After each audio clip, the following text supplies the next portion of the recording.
உங்களுடைய பள்ளியில் அந்த போட்டியில் வெற்றி பெற்று வெற்றி வீரராக அமர்ந்திருக்கும் மாணவ மாணவிகள் மற்றும் ஆசிரியர்கள் கல்வியும் சுகாதாரத்தை தான் ஈடுகட்டுலாம் பார்க்குறாரு. முக்கியமாக பார்த்தீங்கன்னா பள்ளியில் தமிழ்நாடு அரசு பள்ளிகளையா நினைச்சு பார்த்தீங்கன்னா வரைக்கும் +2 முடிச்சிருக்கு.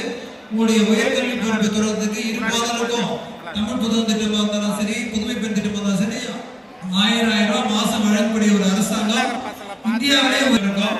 நம்முடைய முதலமைச்சர் அவர்கள் பொறுப்பேற்ற பிறகுதான் பார்த்தீங்கன்னா தமிழ்நாட்டில் முதல் முறையாக அரசாங்கம். நன்றி சார். தொடர்ந்து தலைமை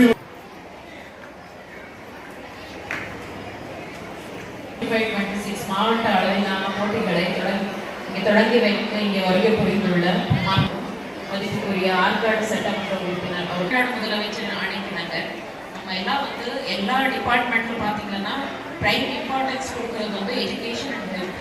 ஸோ அந்த எல்லா விதத்துலையும் எல்லா டிபார்ட்மெண்ட் மூலமாக அங்கே என்னென்ன நம்ம சர்வீசஸ் கொடுக்க முடியும், அந்த நம்ம ஸ்டூடெண்ட்ஸ் ஒரு வளர்ப்பு ஒரு ப்ரோக்ரஸ் தான் பார்த்தாரு. நம்ம ஓவரால் டெவலப்மெண்ட் ஸ்டூடெண்ட்டுடைய ஓவரால் ஒரு சைக்காலஜிக்கல் டெவலப்மெண்ட் இம்பார்ட்டன்ட். எல்லா டெவலப்மெண்ட் இருந்தால் தான் ஒரு நல்ல நீங்கள் நல்லா நீங்கள்